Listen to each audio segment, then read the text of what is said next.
What's up, guys? J.R. Raymond back again in day 2 of quarantine here in Michigan, where we're in lockdown. And I don't know if any other states or what other states are not in lockdown, but we have been over since midnight last night. So we're coming up with ways to train at home. And we showed you the first step was that previous video with working on staying to the inside part of the ball. So today we're going to talk about increasing rev rate. Stay tuned.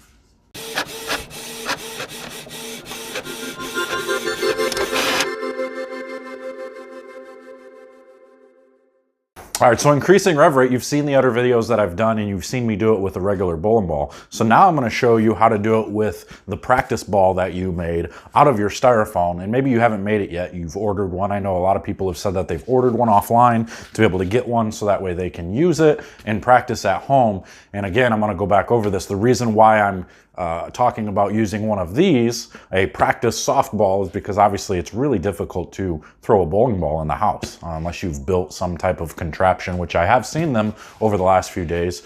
It's really difficult, and you don't really want to throw it into the couch because now you have to stand tall to throw it into the couch. You can't get into a good position to do it. So we're going to talk about using one of these that I've created, where we took a styrofoam ball and put 3 holes in it so that way I can grip it just like a bowling ball. And obviously it doesn't fit me perfectly, but it gives me that feel of having a ball of some sort on my hand, and it's still all the same technique to get it to spin the way we want it to spin. So when we're talking about increasing rev rate, again, it all goes back to how fast your thumb gets out of the ball compared to your fingers. Your thumb has to get out first, and then your fingers come through the ball afterwards. If we come out of the ball at the same time, let me show you.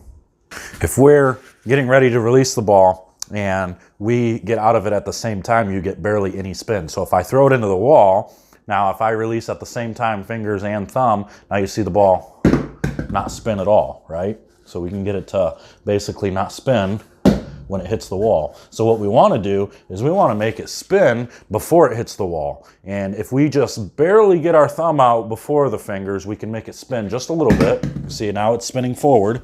Show you one more time, spinning forward, just like that. And that's with a firm, not doing anything fancy. And so now the next step is going to be, now we're going to try and get our thumb out faster, and then we're going to create that yo-yo. We're going to try and almost like snap off a yo-yo to get it to spin. So if we're standing there and we're just spinning it like that, I mean, you're going to pull up just like that, like a yo-yo, right? You're going to try to pull and you're going to snap those fingers through it to try to create that spin off of the ball. So now when we do it into the wall, it's the same type of thing. Now we're going to throw it into the wall. So the idea behind this is not to do it into the ground. We don't want to go down and go boom like that. We want it to go out towards the wall. Okay, so we're going to go and try to aim right at the bottom of the wall and do it right there. Okay, just try to hit it at that bottom of the wall and just do it over and over again to where the ball's basically just going out and down. We really don't want it to go up. Okay, we never want it to go up. We want to project the ball out this way. So it's going to be boom, right out into the wall just that way. Boom, right straight through there, okay? So that's how we're gonna do this over and over again. It doesn't have to be a wall. You can do it into the couch, at the bottom of the couch, and do a chair, whatever it is. We're just gonna practice that whole cupping to uncupping release here. So it's gonna be this way and coming straight through it, okay? So it's gonna be doom, boom, down this way. So the thumb comes out, fingers afterwards, right into the wall. So we're just going to practice that for a little bit, and it's just going to be that practice of the release, of just getting your thumb out and making sure your fingers snap through it.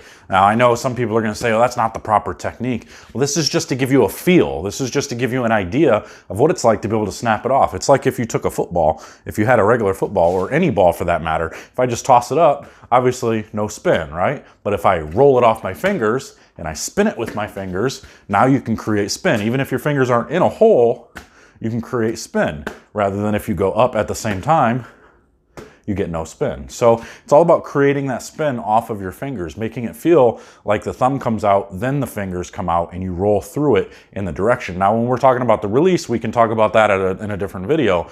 But just for now, let's just try to increase that spin. Once you increase the spin or your rev rate, then we can put your hand into a proper spot to give you the correct ball roll, or to be able to change your ball roll however you want. So I hope this helps.